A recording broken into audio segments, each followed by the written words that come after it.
आस्तिक कहानियों में आपका स्वागत है। आज मैं लाई हूँ सच्चे भक्तों की सच्ची कहानियाँ जो आपने शायद ही कभी सुनी होंगी, जिनमें से एक हैं श्री हिम्मत दास जी। मध्य भारत के रसातन पन्ना के गांव भड़ायेच में भक्त हिम्मत दास जी का जन्म हुआ। बचपन में ही उनका मन प्रभु प्रेम में रंगा हुआ था। जैसे जैसे आयु बढ़ने लगी वैसे उच्च शिक्षा के लिए अच्छे धार्मिक विद्यालय में भर्ती कराए गए। वहाँ वह भक्तवर सूरदास की कविताओं से अधिक प्रभावित होने लगे। कविताएं पढ़ते पढ़ते उन्हें रोना आ जाता और काफी समय तक मस्ती में बैठे रहते। अब उनके हृदय में भगवान कृष्ण की भक्ति का अंकुर बढ़ने लगा। जब उन्होंने होश संभाली तो वह ठाकुर को और ठाकुराइन के चरणों के दास बन चुके थे। वह नाम कीर्तन के बड़े प्रेमी थे। हाथ में झांझरें लेकर भगवान का कीर्तन करने में उन्हें बहुत आनंद आता था। कई बार कीर्तन करते करते वह मस्ती में आकर धरती पर गिर जाते।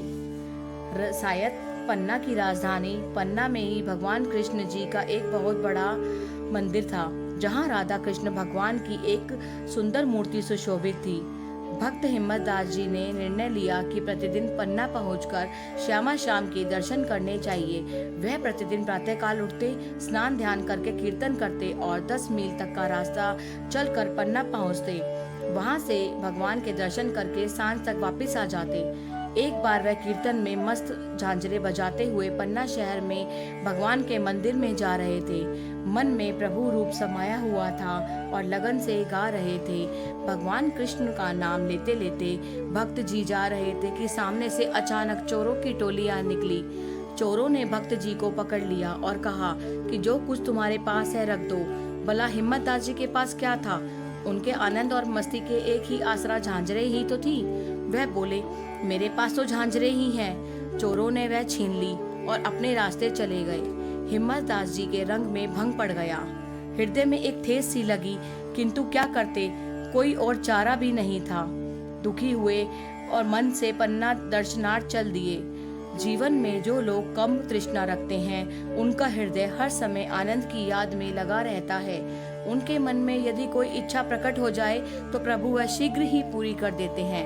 हिम्मत दास जी के हृदय में यह बड़ी इच्छा हुई कि किसी प्रकार मेरी झांझरें वापस मिल जाती तो भगवान कृष्ण का प्रतिदिन कीर्तन करता रहता। इस इच्छा का फल यह हुआ कि जिन चोरों ने हिम्मत दास की झांझरें छीनी थी, उनकी आंखों की बीनाई में कुछ अंतर आ गया और उन्हें रास्ता भी न सूझने लगा।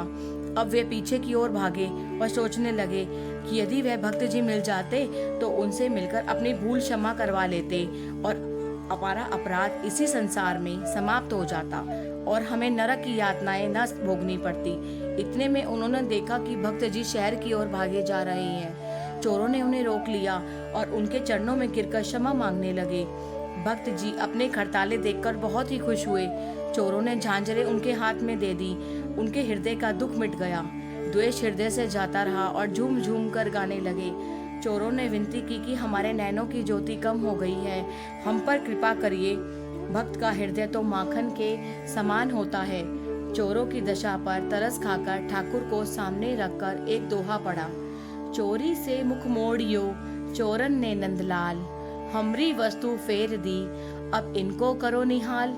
कहते ही दोहा पढ़ते ही चोरों की आंखें खुल गई और वो हिम्मत दास जी के पांव पर गिर पड़े और शेष आयु चोरी न करने की प्रतिज्ञा की। इस प्रकार चोरों के साथ निपटने में काफी समय लग गया। अब पन्ना की ओर मंदिर में प्रभु के दर्शन के हित वह तेजी से भागने लगे, किंतु जब मंदिर में पहुंचे तो मंदिर के पट बंद हो चुके थे। पुजारियों ने भीतर जाने से रोक दिया और कहा कि इस समय दर्शन नहीं हो सकते। यह सुनकर वे अति दुखी हुए।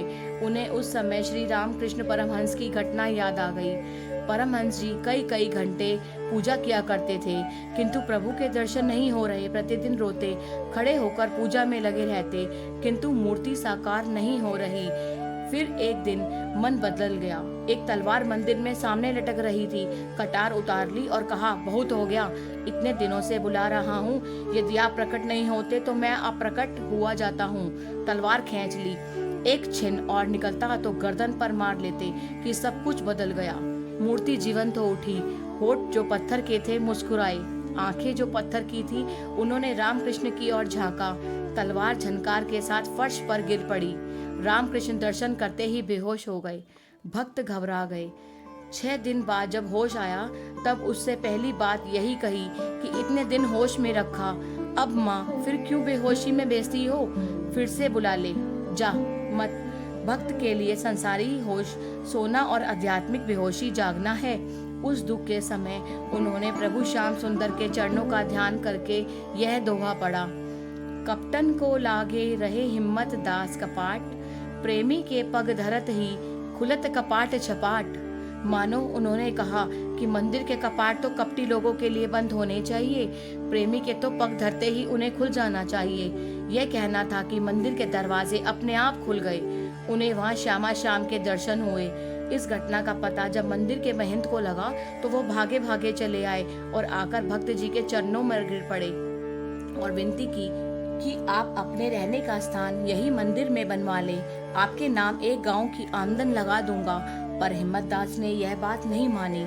हिम्मत दास जी की माली अवस्था अच्छी नहीं थी, फिर भी आए गए साधु महात्माओं की सेवा बड़ी श्रद्धा और प्रेम से किया करते थे, क्योंकि वे जानते थे कि संत चलते फिरते तीर्थ जंगम हैं, जो कि लोगों को हरि नाम जपवाने के लिए भव सागर से निकालने के लिए संसार में आए हैं। इनकी सेवा प्रभु की सेवा है।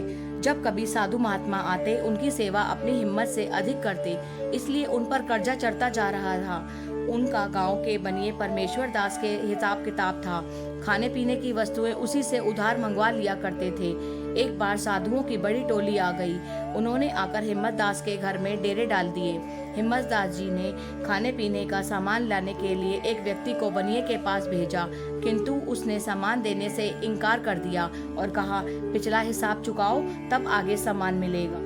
भक्त जी काफी कठिनाई में फंस गए। उसी बनिए से लेन देन था और वही कठिन समय का सहारा था और उसी ने सामान देने से इनकार कर दिया। घर आकर अपनी पत्नी से सारी बात की। वह भाग्यवान बड़ी पतिव्रता थी। उसने पहले भी अपने पति के कहने पर अपने सारे आभूषण बेच कर साधु संतों को खिला दिए थे। अब उसके पास केवल एक सुहाग की नथनी शेष रह गई थी, जिसे नारियां एक पवित्र रिश्ते के कारण कभी नहीं त्यागती। परंतु वह रे पत्नी, उसने अपने पति को दुखी देखकर कहा कि मेरी नथनी ले जाओ और इस समय को टाल लो। उस समय में एक पति का अपनी पत्नी की नथनी उतार कर बेचना पाप समझा जाता था और सुहागन स्त्रियां ऐसा कभी नहीं करती थी।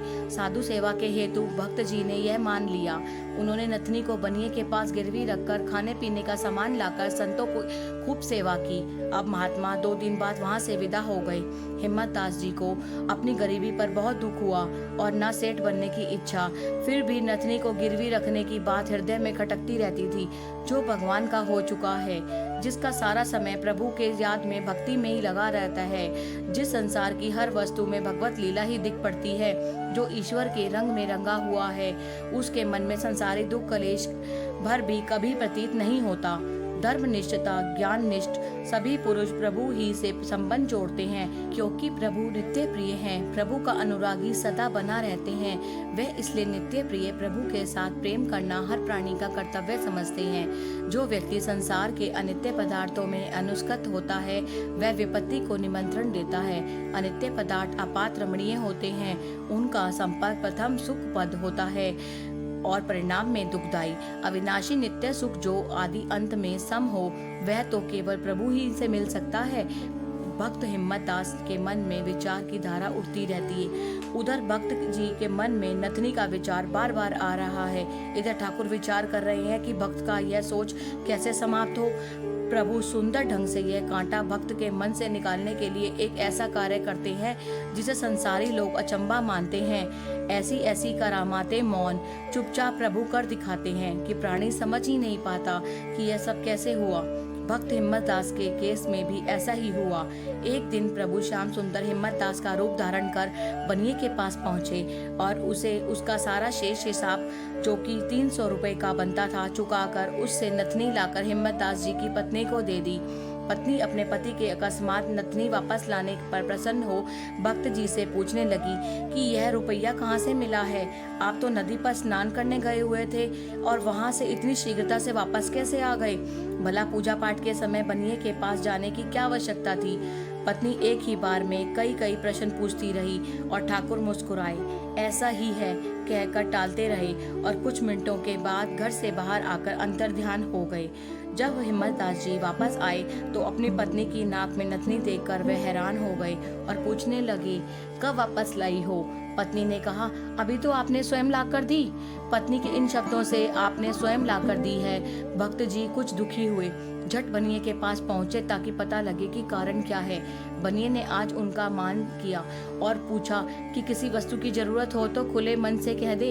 हिम्मत दास जी ने बनिए की यह अवभगत देखकर और हैरान हो गए। सोचने लगे कि कहाँ ये इसका कहना था कि जब पिछला हिसाब चुकता करोगे तभी सामान मिलेगा, और कहाँ इसका इतना मान देना। हिम्मत दास जी ने शक्की मन से पूछा कि जो नथनी आपके पास गिरवी रखी थी वह कहाँ है? बनिए ने उत्तर में कहा, अभी तो हिसाब चुकता करके नथनी वापस लेके गए थे आप।